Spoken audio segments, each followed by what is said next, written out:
wassalamu ala Rasulillah wa ala alihi wa sahbihi. Bapak Ibu yang saya hormati, ada apa dengan Prabowo? Tadi disebut netral, bisa pesimis, bisa optimis.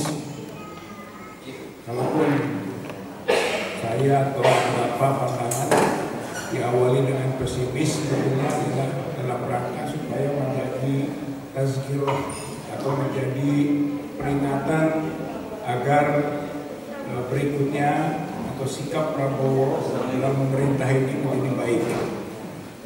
Jadi hukumnya Bang Refli, kalau kita sebut tidak percaya, itu adalah tidak percaya dulu sampai dibuktikan sebaliknya.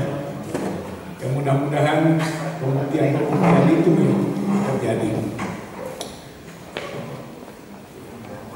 Nah, pendekatan yang mungkin agak pesimistik itu berbasis pada tentu saja rekam jejak, bahwa Prabowo ini kontroversial, bahkan boleh juga disebut political split personality, atau mungkin juga kadang sampai kualifikasi ambivalensi. Untuk 4 hal pengalaman ataupun rekam jejak itu. Yang pertama soal bela istana. Beliau itu pembela yang cukup luar biasa untuk istana di masa Orde Baru. Begitu hebatnya. Sampai-sampai pengkritisi juga mendapatkan ancaman seperti Gunawan Muhammad atau Gus Dur pada awalnya, Nurholis Majid, itu orang kritis yang diingatkan karena jangan sampai mengganggu istana. Tapi ujungnya ini kontroversinya, justru Prabowo itu hengkang dari istana, tidak disukai oleh istana, bahkan disebut pengkhianat. Akhirnya ke Yordania. Ini aspek kontroversialnya. Yang kedua, bela TNI. Prabowo itu membela TNI.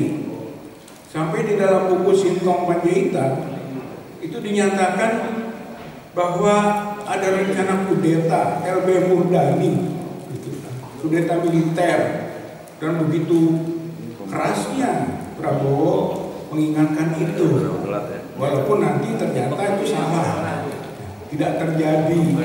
Yang kemudian disebutkan dalam buku Sintong itu stres dan diminta cuti. Tapi kontroversinya adalah justru Prabowo dipecat dari TNI. Ini bela TNI tapi dipecat dari tentara oleh Wiranto, Agung Gumelar, Subagio HR, dan SBY. Ini kontroversi bela TNI. Yang ketiga, kontroversi bela rakyat. Timbul tenggelam bersama rakyat. Begitu kuat melawan establishment Jokowi. Tapi ujungnya rakyatnya dibiarkan tenggelam. Yang timbul Prabowo jadi menhan, jadi pembantu Jokowi. Saya kira ini kontroversi. Kemudian yang keempat, bela kebenaran, bela kejujuran, bela keadilan. Itu 2019. Tapi masuk 2024 dalam Pilpres, yang terjadi atau ujungnya adalah rela berada dalam kecurangan. Jadi tidak berada di ruang-ruang kejujuran, keadilan, transparansi, kebenaran. Bahkan rela berada dalam cawe-cawe Jokowi yang semua tahu dalam proses Sirekap, bansos, gitu kan, atau operasi kepala-kepala desa sampai ke bawah, itu membuat nuansa yang disebut curang. Jadi menurut saya, gitu kan, ada apa dengan Prabowo? Konteks rekam jejaknya ini sampai pada kualifikasi kontroversial, political split personality, bahkan ambivalensi. Poin berikut mungkin yang bisa lebih menukik lagi adalah ada apa dengan Prabowo? Itu Prabowo ada apa dengan? Satu, dengan Jokowi. Peristiwa 13 Oktober dan peristiwa 3 November bolak-balik Solo. Gitu. Ada apa? Gitu. Sehingga kabinet menjadi gemrot. Yang awalnya katanya ramping, zaken, tapi akhirnya second. Gitu kan, setelah pulang dari Solo ada apa? Gitu. Banyak asumsi-asumsi di situ. Kemudian tanggal 3 kemarin juga balik ke sana kan, 3 November. Kemudian pulang berangkat ke luar negeri, apakah mencari bekal-bekal gitu kan, saya kira konstruktifnya. Atau ada hal lain. Lalu urusan judi online pun menjadi bagian asumsi gitu. Apakah Budi Ari gitu kan akan diproses? Itu yang berkaitan dengan masalah ada apa dengan Prabowo, konteksnya adalah Jokowi. Dua, ada apa dengan PS dan Cina? Waktu menjadi presiden putusan dari MK itu dipanggil dulu ke Cina dan baru kembali, kemudian MK memutuskan Prabowo.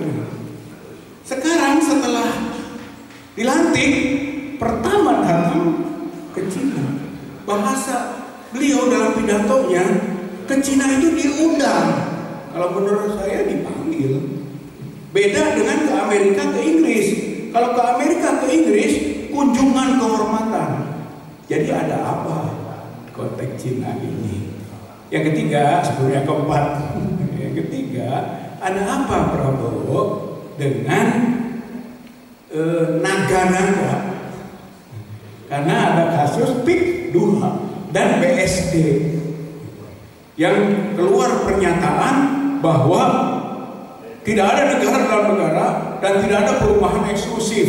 Tapi dalam konteks prakteknya itu masih berjalan. Belum ada kebijakan yang konsisten dengan sikap itu. Jadi ada apa dengan naga-naga? Dan yang terakhir, gitu, ada apa dengan umat Islam? Karena ini menyangkut dukungan umat Islam yang kemudian akhirnya umat Islam tidak merasa terrepresentasi. Ada apa? Sampai kasus kilometer 50. Listio Sigit menyatakan kalau ada novum kilometer 50 akan dibuka lagi.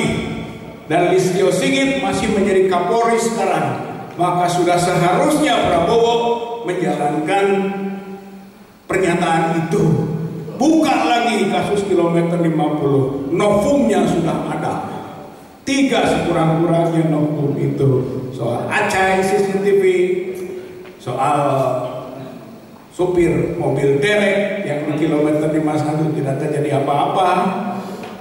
Kemudian soal jenazah yang ternyata waktu dimandikan banyak luka-luka.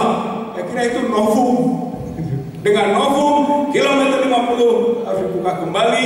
Inilah konsekuensinya. Kalau tidak, ada apa Prabowo Subianto dengan umat Islam? Mudah-mudahan pertanyaan tema kita terjawab dengan konstruktif. Kita percaya kepada Prabowo sebelum dibuktikan sebaliknya. Silakan buktikan Prabowo Subianto membela rakyat, membela kebenaran, membela kejujuran, membela hak asasi manusia, membela Pancasila dan Undang-Undang Dasar 45. Terima kasih. Assalamualaikum.